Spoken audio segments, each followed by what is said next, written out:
মসজিদে গিয়ে আপনি নামাজ পড়বেন, নেকি বেশি পাবেন। আর বলুন তো ভাই, মসজিদে গিয়ে কি একাকী নামাজ পড়বো না জামাতে? বলুন না, জামাতে না একাকী? জামাতে পড়লে কতটা বেশি নাকি? তো আল্লাহ তাআলা রাসূল ইরশাদ করেন, বুখারী, মুসলিম, তিরমিজি, নাসাঈ, আবু দাউদ, ইবনে মাজাহ, প্রায় প্রত্যেকটা হাদিসের কিতাবে লিপিবদ্ধ আছে। রাসূলুল্লাহ বলছেন, সলাতুল জামাআতি তাফতিলু আলা সলাতির রাজুলি ওয়াহদা বি25 দারাজাতান আও বি27 দারাজাতান। অর্থাৎ রাসূলুল্লাহ সাল্লাল্লাহু তাআলা আলাইহি ওয়াসাল্লাম ইরশাদ করেন, যদি কোনো পুরুষ, যদি কোনো ব্যক্তি মসজিদে যাওয়ার পরে জামাতের সহিত ইমামের পিছনে নামাজ পড়ে, ইমামের পিছনে নামাজ পড়ার কারণে একাকী নামাজ পড়া অপেক্ষা এই ব্যক্তিকে কমসে কম 25 গুণ বেশি সওয়াব দেওয়া হবে। জোরে বলেন সুবহানাল্লাহ। কত গুণ বেশি? 25 গুণ বেশি। আর এক হাদিসে আছে 27 গুণ বেশি। এই জন্য যখন রমজান মাসে তারাবি পড়বেন তো মসজিদে গিয়ে জামাতের সহকারে পড়ার চেষ্টা করবেন। তবে ভাই আপনাকে বলতে চাই, এই দিকে কি হয় জানি না, দক্ষিণ দিনাজপুরে কিছু এলাকায়, বেশ কিছু এলাকায় এই আপনার মসজিদে তারাবি পড়ার জন্য পুরুষের সঙ্গে সঙ্গে নারীদেরকেও টেনে টেনে নিয়ে যাওয়া হচ্ছে। হ্যাঁ জি হ্যাঁ, আচ্ছা মৌলভী সাহেব বলছে জানতে, মুসলমান নারীদেরকেও টেনে টেনে মসজিদে নিয়ে যায়। আর মসজিদে নিয়ে গিয়ে আগে ইমাম, তারপরে পুরুষ, তারপরে নারীরা দাঁড়িয়ে নামাজ পড়ছে। এই দেশে এক ডক্টর ছিল, ডক্টরের নাম হলো ডক্টর জাকির নাইক। অনেকগুলো ফ্যান হতে পারেন এখানে। এই ডক্টর জাকির নাইকও বলেছিল, নারী মসজিদে গিয়ে যদি নামাজ পড়ে বেশি নেকি পাবে। হে মুসলমান, এর বক্তৃতা শুনে বোম্বাইয়ের দিকে বহু জায়গায় মসজিদে যাওয়া মহিলারা শুরু করেছে। আমেরিকা, লন্ডনেও মহিলারা মসজিদে যায়। মুসলমান আপনাকে বলতে চাই, কিন্তু হানাফি সুন্নি ঘরের মহিলারা মসজিদে যায়নি, আগামীতে যাবে। যাবে যাবে আগামীতে যাবে না। কিন্তু মুসলমান লজিক থেকে যায় যে হুজুর মসজিদে গেলে যদি পদে পদে নেকি পাওয়া যায়, এক কদম রাখলো নেকি পেলো, দ্বিতীয় কদমে গুনাহ, তাহলে মহিলারা এই নেকি থেকে বঞ্চিত থাকবে কেন? বঞ্চিত থাকবে কেন? মসজিদে গিয়ে যদি জামাতে শহীদ নামাজ পড়ে 25 গুণ বা 27 গুণ বেশি নেকি যদি পাওয়া যায়, তাহলে মহিলারা এই নেকি থেকে বঞ্চিত থাকবে কেন? প্রশ্ন হবে না? হবে না? ওই ক্ষেত্রে তো তারা ঠিকই করছে। আমি আপনাকে বলতে চাই, মুসলমান আপনাকে বলতে চাই, আমার রাসূলুল্লাহ সাল্লাল্লাহু তাআলা আলাইহি ওয়াসাল্লাম যেখানে জামাতের সওয়াব বলেছেন 25 গুণ বেশি, আপনার 27 গুণ বেশি, সেখানে রাসূলুল্লাহ সাল্লাল্লাহু তাআলা আলাইহি ওয়াসাল্লাম উল্লেখ করেছেন সলাতুল জামাতি তাফতিলু আলা সলাতির রাজুলি। রাজুলি, রাজুলুন মানে কি? পুরুষ না মহিলা? পুরুষ না মহিলা? পুরুষ। রাজুলুন মানে হলো কি? পুরুষ। আমার রাসূলুল্লাহ বলছেন, একজন পুরুষের একাকী নামাজ পড়া অপেক্ষা মসজিদে গিয়ে যদি জামাতে শহীদ পড়ে তাহলে 25 গুণ বেশি সওয়াব পাবে। কিন্তু নারীদের হুকুম কি? নারীদের বিধান কি? নারীদের বিধান প্রসঙ্গে আল্লাহ তাআলা রাসূল ইরশাদ করেন, যেটা জামে সাগীরের মধ্যে উল্লেখ আছে। হযরত আব্দুল্লাহ বিন উমর রাদিয়াল্লাহু তাআলা থেকে বর্ণিত হাদিস। আব্দুল্লাহ বিন উমর রাদিয়াল্লাহু তাআলা বলছেন, আমার দয়ার নবী, মায়ার নবী ইরশাদ করেন, কোন নারী যদি জামাত পরিত্যাগ করে, জামাতে নামাজ না পড়ে, জামাত পরিত্যাগ করে কোন নারী যদি একাকী নামাজ পড়ে, রাসূলুল্লাহ বলছেন নারীদের ক্ষেত্রে জামাত পরিত্যাগ করে একাকী নামাজ পড়ার কারণে ওই নারী 25 গুণ বেশি সওয়াব পাবে। জোরে বলে সুবহানাল্লাহ। তাহলে পুরুষরা জামাতে পড়লে 25 গুণ বেশি সওয়াব, আর নারী একাকী পড়লে 25 গুণ বেশি সওয়াব। এই জন্য যেহেতু মহিলাদের একাকী নামাজ পড়তে হয়, জামাত নাই, জামাত নাই। মুসান্নাফ ইবনে আবি শাইবার মধ্যে লিপিবদ্ধ আছে, মহিলা জামাত পরিত্যাগ করে বাড়ির ঘরে নামাজ পড়লে সবথেকে বেশি নেকি পাবে। ডক্টর জাকির নাইক কি বলল সেটা আমাদের দেখার নয়। আমার রাসূলুল্লাহ বলেছেন, সুনান আবু দাউদ জিলদ নাম্বার 1 হাদিস নাম্বার 567 এর মধ্যে, বুয়ুতুহুন্না খায়রুল লাহুন্না, একজন নারীর জন্য সবথেকে নেকির জায়গা, সবথেকে সওয়াবের জায়গা হলো তার নিজের বাড়ির ঘর। নিজ বাড়িতে যদি মহিলারা নামাজ পড়ে সবথেকে বেশি নেকি পাবে। রাসূলুল্লাহ বলছেন মহিলারা বাড়িতে পড়লে বেশি নেকি পাবে। ডক্টর বলছে মসজিদে গেলে বেশি নেকি পাবে। রাসূলুল্লাহ বলছেন বিনা জামাতে কোন নারী যদি নামাজ পড়ে 25 গুণ বেশি সওয়াব পাবে। ডক্টর বলছে জামাতে মহিলারা নামাজ পড়লে বেশি সওয়াব পাবে। ডক্টর একদিকে, রাসূলুল্লাহ একদিকে, আমরা যাব কোন দিকে? তো আমাদের স্লোগান হবে, দয়ার নবী যেই দিকে আমরা আছি তো তারাবি পড়তে তো যাবেন, কিন্তু নিজের ওয়াইফকে, নিজের আপনার ডার্লিংকে, নিজের সুইটহার্টকে, নিজের স্ত্রীকে টেনে মসজিদে নিয়ে যাওয়া চলবে না। মেয়েদের জামাত নাই, এই জন্য আমরা বলি মুসলমান হানাফি ফিকে বলা হয়েছে মেয়েদের জন্য জুম্মার নামাজ মাফ, মেয়েদের জন্য ঈদের নামাজ মাফ করে দেওয়া হয়েছে, কুরবানির নামাজ মাফ করে দেওয়া হয়েছে, জানাজার নামাজ মাফ করে দেওয়া হয়েছে। মহিলারা জুম্মার নামাজ পড়বে, মহিলারা জুম্মার নামাজ পড়বে, ঈদের নামাজ পড়বে, কুরবানির নামাজ পড়বে, জানাজার নামাজ পড়বে। কারণ এই নামাজগুলো বিনা জামাতে হয় না, বিধায় মহিলাদেরকে এই নামাজগুলো পড়তে হবে না। অনেকগুলো জায়গাতে আবার দেখা যায় কিছু নারী ঈদের দিনে চলে গেছে ঈদের নামাজ পড়তে পুরুষরা, আর কিছু নারী একত্রিত হয়ে একজন ইমাম হয়ে গেছে আর বাকি নারীরা তার পিছনে নামাজ পড়ছে, জামাতবদ্ধ করে তারা নামাজ পড়ছে। না না না না না, এ ভাই আপনাকে বলতে চাই, ও মা বোনেরা আপনাকেও বলতে চাই, নারীরা ঈদের নামাজ পড়বে না, কুরবানির নামাজ পড়বে না, জানাজার নামাজ পড়বে না, জুম্মার নামাজ পড়বে না। নারী যদি পড়তে চায় তাহলে জুম্মার পরিবর্তে জোহরের নামাজ আদায় করবে। মুসলমান নারী যদি করতে চায় তাহলে জানাজার পরিবর্তে মহিলারা বাড়িতে বসে কোরআন তেলাওয়াত করবে। নারী যদি করতে চায় জানাজার পরিবর্তে জানাজায় যাবে পুরুষেরা, আর নারীরা বাড়িতে বসে বসে তাসবিহ তাহলিল পাঠ করবে, কোরআন শরীফ তেলাওয়াত করবে, কলেমা খানি করবে, ওই মৃত ব্যক্তির জন্য দোয়া করবে। This is permissible for the women, এটা মহিলাদের জন্য জায়েজ আছে, কিন্তু জানাজায় যাওয়া চলবে, কথা বোঝা গেল ভাই, চলবে না। আর ঈদের পরিবর্তে কোনো নামাজ নাই, এই জন্য কোনো নারী যদি খুব মন করে ঈদের দিনে নামাজ পড়ার, তাহলে ঈদের দিনে আপনার ঈদের নামাজ না পড়ে বাড়িতে সুন্দর জামা কাপড় পরিধান করে হিজাব করার পরে গোসল স্নান করার পরে মহিলাটি নিজ বাড়িতে ইশরাক বা চাষতের 2 বা 4 রাকাত নফল নামাজ পড়তে পারে। হে মুসলমান, আপনাকে বলতে চাই মাসলা রমজান মাসের বলে দিলাম, রমজান যেহেতু আসে। আচ্ছা, রমজান মাসে আরেকটা মশলা, আপনাদের দিকে মসজিদে ইফতার করা হয় না? হয় না?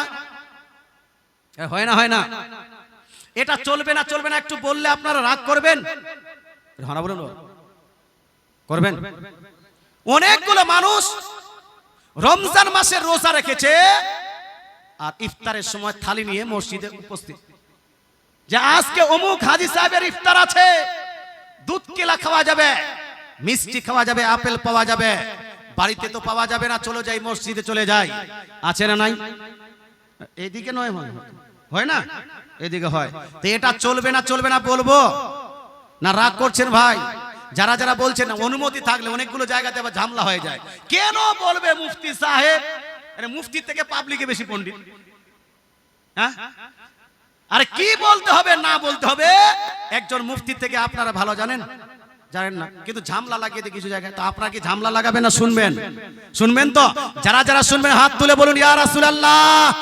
যারা যারা শুনতে চান 100 টাকা করে দিন না ভাই, 100 টাকা হবে না, 500 টাকা নয়, মাত্র 100 করে।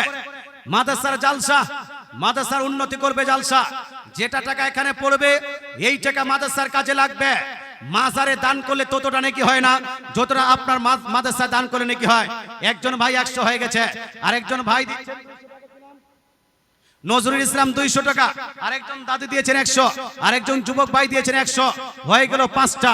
আসেন না, আসেন না ভাই, 100 করে হবে না? জেবে, নিজের জেবে যদি 100 টাকা থাকে অবশ্যই দিয়ে যান। মুসলমান, আপনাকে বলতে চাই সুপার টুপার হিট বক্তা আসছে আমার পরে, আপনারা ওয়াজ শুনবেন, মন খুলে যাবে, মন ভরে যাবে। মাশাআল্লাহ, সুবহানাল্লাহ। আরেকজন যুবক ভাই দিয়েছে 100, 6 জন হলো, আরেকজন বাবু দিয়েছে 100, আরেকজন যুবক ভাই দিয়েছে 100, 7 জন 8 জন হয়ে গেল। মাশাআল্লাহ, সুবহানাল্লাহ। আর দিবে না? এ মা বোন, আপনাদের কাছে যদি টাকা থেকে 100 করে দিয়ে পাঠান তো, এই দেখেন আরেকজন দিয়েছে 100, আরেকজন বাবু দিয়েছে 100, আরেকজন ছোট বাচ্চা নিয়ে এসেছে 12টা হয়ে গেছে।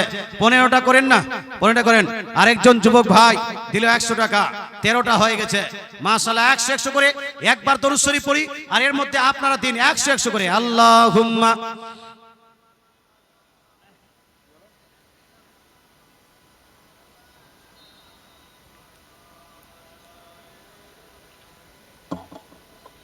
ওয়ালা আলে সাইয়্যিদিনা মুহাম্মদ সাল্লাল্লাহু তাআলা আলাইহি ওয়া সাল্লাম। আরেকজন দিয়েছে 100। এই যে হয়ে গেল, কয়টা যে হলো ভুলে গেলাম। হ্যাঁ, কিন্তু আপনারা দিন 100 করে কমসে কম দিয়ে যান। 100 টাকা খুব বেশি না বাপ। 1 কেজি গোশত 100 টাকায় পাওয়া যাবে না, 1 কেজি মাছ 100 টাকায় পাওয়া যাবে না।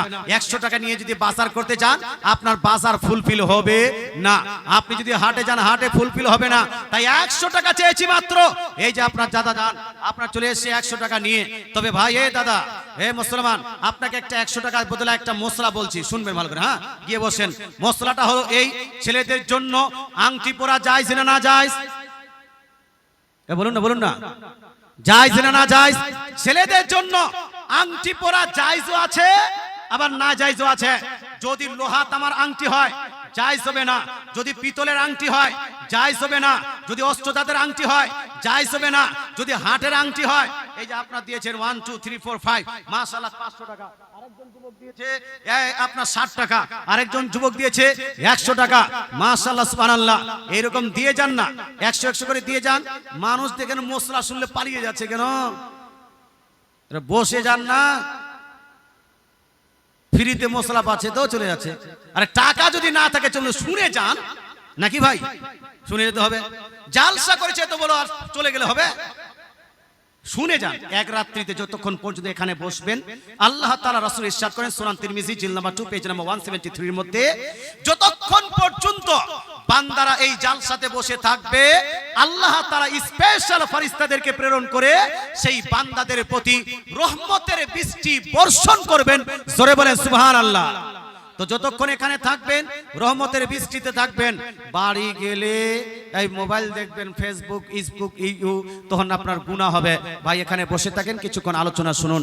আমি আলোচনা করছিলাম ভাই, রমজান মাসে কেউ যদি ইফতারি করতে যায় মসজিদে, এটা বেশি ভালো হবে না বাড়িতে বসে যদি স্ত্রীর সঙ্গে, বেটির সঙ্গে, মায়ের সঙ্গে যদি কেউ যদি ইফতার করে, সেটা বেশি সওয়াব পাওয়া যাবে?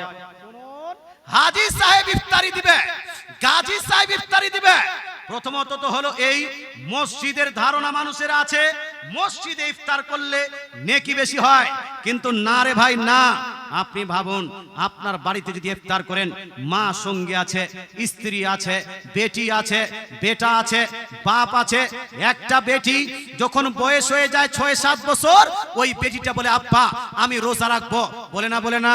বেটা যখন 4-5 বছরে হয়ে যায়, 5-6 বছরে হয়ে যায়, আব্বা বলে যে আব্বা আমি রোজা রাখবো। আব্বাকে রোজা রাখার কথা বলছে। ছেলেটা বা মেয়েটা 7-8 বছরে রোজা রাখতে শুরু করলো। খুব কষ্ট মষ্ট করে প্রথম দিন রোজা রেখেছে। ভোরবেলা উঠাবেন না, কিন্তু নিজে করে উঠে গেছে। খাবার খেলো, ভোরবেলা সেহরি খেলো, সেহরি খাওয়ার পরে ওই আপনার পানি খেয়ে যেন রোজা বেঁধে দিল। কিভাবে বাধ্য হয়ে জানে না, কিন্তু সে নিয়ত করে নিয়েছে গোটা দিন রোজা রাখবো। আপনি 2-1 বার বুঝালেন, বাপু তোমাকে রোজা রাখার দরকার নাই, এখন তুমি পারবে না। বলছে না আব্বা আমি রাখবো, আব্বা আমি রাখবো। তারপরে রেখে নিল। বাচ্চারা যখন রোজা রেখে নে, যেই দিন প্রথম রোজা করবে, গোটা গ্রামের বাচ্চাদেরকে শোনাতে যাবে আমি রোজা আছি, আমি রোজা আছি, আমি রোজা আছি। আর বেশি বেশি করে থুক ফেলবে। বেশি থুক ফেললে খারাপ বেশি লাগবে না? লাগবে না? এটা হারা বলুন। ভুক বেশি লাগবে নাকি লাগবে না? বাচ্চাটা যেন থুক ফেলে ফেলে ভোলকটা শুকিয়ে যায়, আর কথা বলতে বলতে ভোলকটা শুকিয়ে যায়। এদিক সেদিক দৌড়াদৌড়ি করে সবাইকে জানিয়ে দেয় আমি রোজা আছি আজকে, আমি রোজা আছি আজকে। যখনই আপনার দিন মোটামুটি 11টা হতে চললো, বাড়িতে আসলো, বলছে আব্বা রোজা কখন ইফতার করতে হবে? বলছে এই যে বেটি বাস আধা গেছে আর আধা বাকি আছে। বাপ ভরসা দিচ্ছে, বেটি আবার রেখে নিল। ঠিক আছে, কষ্ট মষ্ট করে রেখে দিল। মুসলমান আপনাকে বলতে চাই, দিন দুপুর হতে না হতে বাচ্চাটা একদম অবশ হয়ে যায়। মুসলমান আপনাকে বলতে চাই, এই বাচ্চাটা ঘুমার চেষ্টা করে কিন্তু ঘুম লাগে না। পানি দেখে পান করার চেষ্টা করে, এই পান করার ইচ্ছা করে কিন্তু পান করতে চায় না। মুসলমান ভাত দেখে খাওয়ার ইচ্ছাটা করে কিন্তু খেতে সে চায় না। মুসলমান আপনাকে বলতে চাই, অনেক চেষ্টা করে, অনেক কৌশল করে আপনার ওই জোহরের নামাজ পড়ে বাপ যখন আসলো, আব্বা আর কতটা থাকতে হবে? আব্বা বলছে, বেটি বাস ওই যে আপনার 3 ভাগের 2 ভাগ চলে গেছে, আর অল্পটুকু থেকে গেছে, অল্প দিন থেকে গেছে। মুসলমান আপনাকে বলতে চাই, বাচ্চাটা কষ্ট করে কোনো মতো করে আসর পর্যন্ত গেল, আসর পর্যন্ত আস্তে আস্তে বাচ্চার দশা বেহাল হয়ে গেছে, বাচ্চা ঠিকভাবে কথা বলতে পারছে না, বাচ্চা নড়াচড়া করতে পারে না। মুসলমান বাপকে বারবার জিজ্ঞেস করে, আব্বা আর কতক্ষণ? আব্বা বলে, আর অল্পক্ষণ। এই অল্পক্ষণ বাচ্চা যখন বাপের কাছে শুনে তখন তার হিম্মত বেড়ে যায়, মায়ের কাছে শুনলে তার হিম্মত বেড়ে যায়। বিশেষ করে বাপরা যখন ওই বাচ্চাকে হিম্মত দেয়, বাচ্চাটার হিম্মত বেড়ে যায়। আর আধা ঘন্টা থেকে যাওয়ার পরে আবার বলে, আব্বা আর কতক্ষণ? বাস হয়ে গেছে, আর কিছুক্ষণের পরে আপনার ইফতার হবে। মুসলমান আপনাকে বলতে চাই, ইফতারের টাইম হয়ে আসলো, নামাজ আসরের হয়ে গেল, ইফতারের টাইম হয়ে আসলো, দাঁতন করতে হবে। দাঁতন করতে গিয়ে আবার বাচ্চা বারবার থুক ফেলে, আর থুক ফেলার কারণে বাচ্চা আরো কাহিল হয়ে যায়। মুসলমান আপনাকে বলতে চাই, বাচ্চার এমন অবস্থা যে বাচ্চাটা ছাড়া পৃথিবীর কোনো মানুষ সেই বাচ্চার অবস্থা বুঝতে পারে? পারে ভাই? পারে না। মুসলমান তারপরে আস্তে আস্তে ওই যে ইফতারের সময় হয়ে আসে, ইফতারের সময় হয়ে আসে, ইফতার করার জন্য বসে গেছে, বাস 10 মিনিট টাইম আছে, কিন্তু এই 10 মিনিট টাইমটা ওর 10 দিন মনে হয় না ভাই, 10 দিন টাইমটা আর যায় না, সেকেন্ডে সেকেন্ড মনে হচ্ছে বিশাল একটা ভারী হয়ে গেছে। নারাই তাকবীর, নারাই তাকবীর, নারাই রিসালাত, নারাই রিসালাত। ওলামায়ে আহলে সুন্নাত, ওলামায়ে আহলে সুন্নাত একবার দাঁড়িয়ে যান আর সামনে চলে আসেন। নারা রেখে দেন, নারাই তাকবীর, নারাই রিসালাত, নারাই রিসালাত। ওলামায়ে আহলে সুন্নাত জিন্দাবাদ। মাসলাকে আলা হযরত, মাসলাকে আলা হযরত। একটু এই দিকে চলে আসেন, একটু চলে আসেন, চলে আসেন।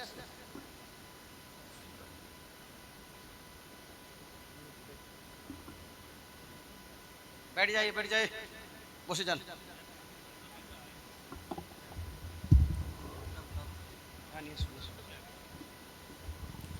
बसे जान। दुरूद में अल्लाहुम्मा सल्ली अला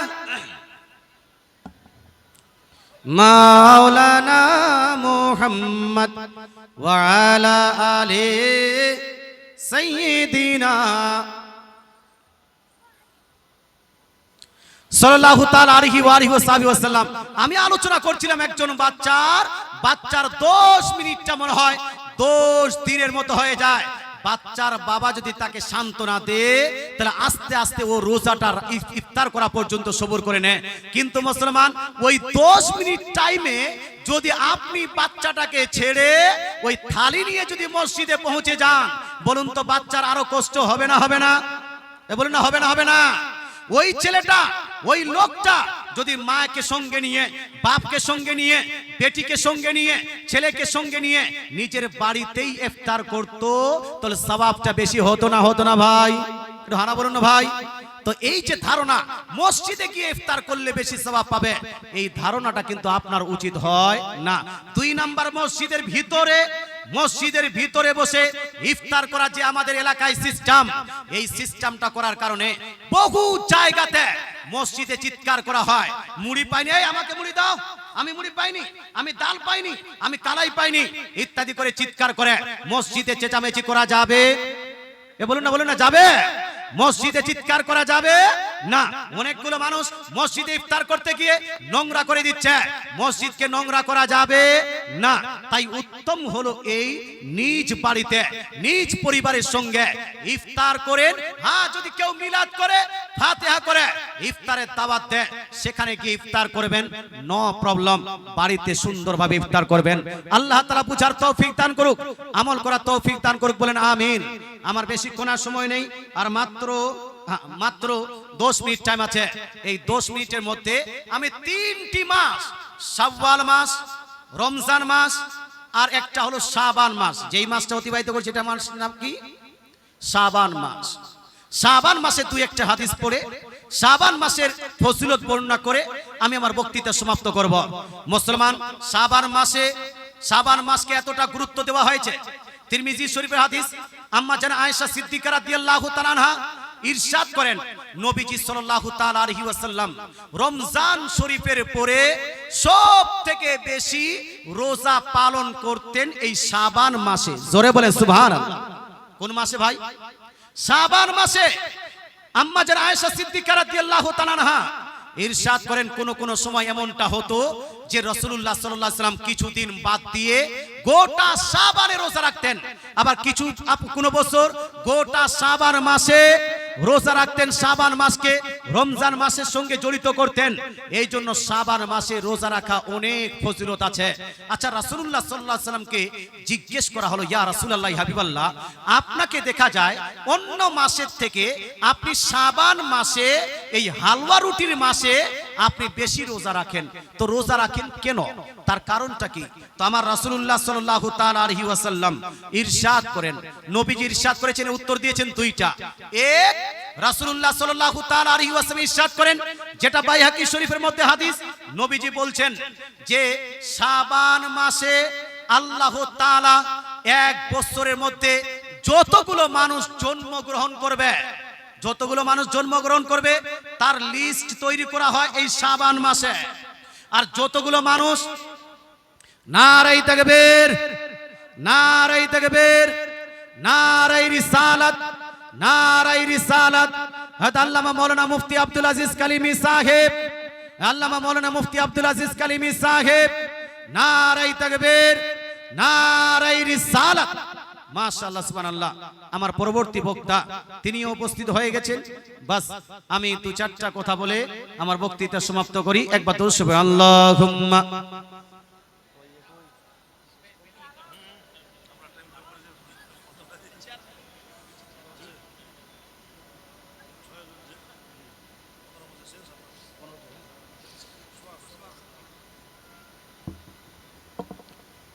সাল্লাল্লাহু তাআলা আলাইহি ওয়া আলিহি ওয়াসাল্লাম, আমি আলোচনা করছিলাম কি যে নবীজি সাল্লাল্লাহু তাআলা আলাইহি ওয়াসাল্লাম বলেন যে শাবান মাসে এক বছর যেই ব্যক্তিরা এই এক বছরে জন্মগ্রহণ করবে, সমস্ত জন্মগ্রহণকারী ব্যক্তিদের নাম লিস্ট করা হয়। আর এক বছরে যে ইন্তেকাল করবে, সারা বছর যারা ইন্তেকাল করবে তারও নাম লিস্ট করা হয়। আমার নবী বলেন যেহেতু লিস্ট করা হয় এই মাসে, সেহেতু এই মাসে আমি রোজা রাখি, যাতে আমার লিস্ট আসার সময় আমি রোজা অবস্থায় থাকি। মুসলমান, আপনাকে বলতে চাই, তো নবীজি সাল্লাল্লাহু তাআলা সাল্লাম যদি বেশি বেশি রোজা রাখেন শাবান মাসে, আমাদেরও রাখা উচিত কিনা ভাই? বলুন না, রাখা উচিত না? এই জন্য রাখবেন, অবশ্যই যতটা পারবেন রাখবেন। তবে শাবান মাসে একটি দিন খুব গুরুত্বপূর্ণ, সেই দিনটি হলো শাবান মাসের 15 তারিখের রাত বা শাবান মাসের 15 তারিখ, যেটাকে বলা হয় শাবে বারাত। আজ বর্তমান যুগে যারা নিজেকে গায়র মুকাল্লিদ বলে দাবি করে, আহলে হাদিস বলে দাবি করে, ওয়াহাবি সম্প্রদায়ের মানুষ, তারা বলে যে ইসলাম শরীয়তে শাবে বারাতের কোনো অস্তিত্বই নাই। বলে না ভাই, শাবে বারাতের কোনো অস্তিত্ব নাই। মুসলমান, আপনারা শাবে বারাতকে কেন্দ্র করে রোজা রাখেন? একটু হানা বলুন বাবা। রোজা রাখেন? একটু হানা বলুন। নামাজ পড়েন, হালুয়া রুটি করেন, তো শাবে বারাতকে কেন্দ্র করে আপনি রোজা রাখেন, শাবে বারাতকে কেন্দ্র করে আপনি হালুয়া রুটি তৈরি করেন, শাবে বারাতকে কেন্দ্র করে আপনি নামাজ পড়েন। আচ্ছা, এই সমস্ত কাজ করার কারণে আপনি জান্নাতে যাবেন না জাহান্নামে? একটু হানা বলুন। জান্নাতে না জাহান্নামে? কিন্তু এক বক্তা কি বলছে শুনুন। আমি মুমতাজুল ইসলাম আপনাকে চ্যালেঞ্জ করে বললাম, 15 শাবানে যারা রোজা রাখবে এইটার কারণেই তাদের জাহান্নাম। 15 শাবানে যদি কেউ হালুয়া রুটি করে, 15 শাবানের উদ্দেশ্য করেই যদি কেউ 100 রাকাত নামাজ যদি এক রাতে পড়ে, তার জাহান্নামে যাওয়ার জন্য নবীর কথা অনুযায়ী এটাই যথেষ্ট। কথা বুঝতে পারছেন না? একটু জোরে নাউজুবিল্লাহ বলেন না। এ কি বলছে? 15 শাবান, শাবান মাসের 15 তারিখে কেউ যদি রোজা রাখে, এই রোজা রাখার কারণে এই জাহান্নামে যাবে। এই রাত্রিতে কেউ যদি জাগরণ করে ইবাদত করে, এই ইবাদত করার কারণে সে জাহান্নামে যাবে। 15 শাবানে কেউ যদি হালুয়া রুটি করে, হালুয়া রুটি করার কারণে জাহান্নামে চলে যাবে। মনে হচ্ছে জাহান্নামটা ওর বাপ তৈরি করে ওকে যেন দারোয়ান বানিয়ে দিয়েছে, যে যাকে চাইবে তাকে তুমি জাহান্নামে ঢুকিয়ে দিবে। হে মুসলমান, এই মৌলবীরা বলে শাবান মাসের 15 তারিখে রাত্রি জাগরণ করে ইবাদত করলে জাহান্নামে যাবে। দিনে রোজা রাখলে জাহান্নামে যাবে। কিন্তু আমার নবী, আপনার নবী, দয়ার নবী, মায়ের নবী ইরশাদ করেছেন, আজ থেকে প্রায় 1500 বছর পূর্বে নবীজি ইরশাদ করেন, যেটা সিয়াহ সিত্তার অন্যতম হাদিসের কিতাব সুনান ইবনে মাজাহ জিলদ নাম্বার 1 হাদিস নাম্বার 1451 এর মধ্যে লিপিবদ্ধ আছে। রাসূলুল্লাহ সাল্লাল্লাহু তাআলা আলাইহি ওয়াসাল্লাম ইরশাদ করেন, ইদা কানাত লাইলাতুন নিসফি মিন শাবান ফাকুমু লাইলাহা ওয়াসুমু ইয়াওমাহা। আমার নবী, আপনার নবী, দয়ার নবী, মায়ের নবী ইরশাদ করেন, ওহে আমার উম্মত উম্মতিরা, যখন শাবান মাসের 15 তারিখের রাত আসবে, 15 তারিখের রাতে জাগরণ করে তোমরা আল্লাহর ইবাদত করো। জোরে বলে সুবহানাল্লাহ। ওয়াসুমু ইয়াওমাহা, আর দিনে তোমরা রোজা পালন করো। নবী বলছেন শাবান মাসের 15 তারিখের রাত্রিতে আল্লাহর ইবাদত করো, দিনে রোজা পালন করো। নবী যেই কাজটা করতে বললেন, সেই কাজ করলে জান্নাতে যাব না জাহান্নামে? এটা হারা বল না বাপ, জান্নাতে না জাহান্নামে? তো শাবে বারাতের রোজা রাখা, এটা নবীজি সাল্লাল্লাহু তাআলা সাল্লামের হাদিস দ্বারা প্রমাণিত। শাবে বারাতের নামাজ পড়া বাইহাকি শরীফের মধ্যে লিপিবদ্ধ আছে। আম্মা জানা আয়েশা সিদ্দিকা রাদিয়াল্লাহু তাআলা আনহা বলেন, নবীজি সাল্লাল্লাহু তাআলা সাল্লাম একদিন নামাজ পড়তে লাগলেন, রাত্রিবেলা নামাজ পড়তে লেগেছেন। এত লম্বা লম্বা সাজদা করছেন যে নবীজির লম্বা সাজদা দেখে আমি মনে করলাম হয়তো নবীজি ইন্তেকাল করেছেন। আমি নবীজির বৃদ্ধাঙ্গুলি আঙ্গুল আপনার টাচ করলাম, যেখান থেকে নবীজি একটু নড়াচড়া করলেন, আমি আমার বিছানায় চলে আসলাম। নবীজি সালাম ফিরানোর পরে আমাকে জিজ্ঞেস করলেন, হে হুমায়রা, হে আয়েশা, তুমি কি জানো মা হাদিহিল লাইলা, এই রাতটা কোন রাত? তোমার কি জানা আছে? তিনি বললেন, আল্লাহু ওয়া রাসূলুহু আলাম, আল্লাহ এবং আল্লাহর রাসূল ভালো জানেন। নবীজি বলছেন, শুনো, আজকের রাতটা হলো সেই রাত। আজকের রাত্রিতে যদি কোনো বান্দা আল্লাহর দরবারে হাত তুলে নিজের ক্ষমা প্রার্থনা করে, ইয়াগফিরু লিল মুস্তাগফিরিনা, আল্লাহ তাআলা সমস্ত ক্ষমা প্রার্থনাকারী ব্যক্তিদের ক্ষমা প্রার্থনাকে কবুল করে তাকে আল্লাহ তাআলা maaf করে দেন। জোরে বলে সুবহানাল্লাহ। ওয়া ইয়ারহামুল মুস্তারহিমিনা, দয়ার নবী, মায়ের নবী ইরশাদ করেন, আর যদি কোনো ব্যক্তি আজকের রাত্রিতে আল্লাহর কাছে করুণা চায়, আল্লাহর কাছে আপনার কৃপা চায়, রহম চায়, আল্লাহ তাআলা তার দোয়াকে কবুল করে তার প্রতি কৃপা করেন, তার প্রতি রহম করেন। এই জন্য আমি আল্লাহর কাছে ইবাদত করেছি। এই হাদিস থেকে কয়েকটা জিনিস প্রমাণিত হয়। এক, যে শাবে বারাতের নামাজ আছে না নাই? জোরে বলুন না বাপ, শাবে বারাতের নামাজ আছে না নাই? নবীজি নিজেই যখন শাবে বারাত নামাজ পড়েছেন, শাবে বারাতের নামাজ আছে, কিন্তু কত রাকাত এটা উল্লেখ নাই। কত রাকাত এটা উল্লেখ নাই। কিভাবে নামাজ পড়বো এটা উল্লেখ হাদিসে নাই। এই জন্য আপনি যদি 2 রাকাত পড়তে চান, নো প্রবলেম। 4 রাকাত পড়তে চান, নো প্রবলেম। 10 রাকাত পড়তে চান, নো প্রবলেম। 50 রাকাত পড়তে চান, পড়তে পারেন। নফল নামাজ 100 রাকাত কেউ যদি পড়ে, তবুও নবীর সুন্নতি আদা হবে। জোরে বলেন সুবহানাল্লাহ। যেহেতু নির্দিষ্ট নাই, ও নির্দিষ্ট যেটা ইবাদত সেটাকে নির্দিষ্ট করা যাবে না। তাই আমি এটা বলবো না যে 12 রাকাতেই পড়তে হবে, তার থেকে বেশি পড়তে পারেন না, 8 রাকাত পড়তে পারবে না, এই কথা বললে আমার ভুল হবে। তবে শাবে বারাতের নামাজ নবীজি পড়েছেন, বিধায় শাবে বারাতের নামাজ আছে, এটাই কনফার্ম। কথা বোঝা গেল ভাই? হ্যাঁ, তো নামাজ পড়বেন না? পড়বেন না? নামাজ নাই, রোজা নাই, কোরআন তেলাওয়াত নাই, কিন্তু হালওয়া নিয়ে টানাটানি আছে না নাই? নাই। নামাজ পড়ে না যুবক, নামাজ পড়ে না পুরুষ, না রোজা রাখে না, খালি হালুয়াটা তৈরি হয়েছে কিনা এই দিকে নজর আছে। এ ভাই, হালুয়া খান নো প্রবলেম, কিন্তু নামাজটা পড়ার চেষ্টা করবেন, রোজা রাখার চেষ্টা অবশ্যই করতে হবে। শাবান মাসের কিছুদিন পরে শাবে বারাত চালু হতে চলেছে। এই শাবে বারাতে অবশ্যই আপনারা রমজান মাস, এই শাবে বারাতে রোজা অবশ্যই রাখবেন। একবার দোষ আল্লাহুম্মা مولانا محمد وعلى آل سيدنا مولانا محمد সাল্লাল্লাহু তাআলা আলাইহি ওয়াসাল্লাম। এটা আগে যদি দিতেন তাহলে আমি উত্তরটা দিয়ে দিতাম। এখন মুফতি আব্দুল আজিজ কালিমি সাহেব উনি আছেন, উনার হাতে দিয়ে দিবেন, উনি উত্তরটা দিয়ে দিবেন। আমি আমার বক্তৃতা এখানেই সমাপ্ত করছি। বক্তৃতার মাঝে কেউ যদি কষ্ট পেয়ে থাকেন তাহলে ক্ষমা প্রার্থী। আর কেউ কোরআন হাদিস বলতে গিয়ে, মাসলা মাসাইল বলতে গিয়ে আমি যদি কোনো রকম মিস্টেক করি তাহলে তওবা পড়তেছি, আস্তাগফিরুল্লাহ রব্বি মিন কুল্লি জামমি ওয়া আতুবু ইলাইহি, লা ইলাহা ইল্লাল্লাহু মুহাম্মাদুর রাসূলুল্লাহ সাল্লাল্লাহু তাআলা আলাইহি ওয়া আলিহি ওয়া সাল্লাম, ওয়া মা আলাইনা ইল্লাল বালাগ। আসসালামু আলাইকুম ওয়া রাহমাতুল্লাহি ওয়া বারাকাতুহু। আল্লাহুম্মা সাল্লি আলা সাইয়্যিদিনা মাওলানা মুহাম্মদ আ'দা মা ফি ইলমিল্লাহি সালাতান দাইম বিদাওয়ামুল কিল্লাহ। রব্বানা তাকাব্বাল মিন্না ইন্নাকা আনতাস সামিউল আলিম ওয়া তুব আলাইনা ইন্নাকা আনতাত তাওয়াবুর রহিম।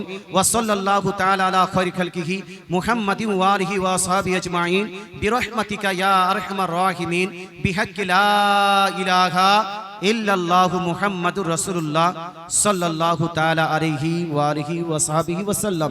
আসসালামু আলাইকুম ওয়া রাহমাতুল্লাহ।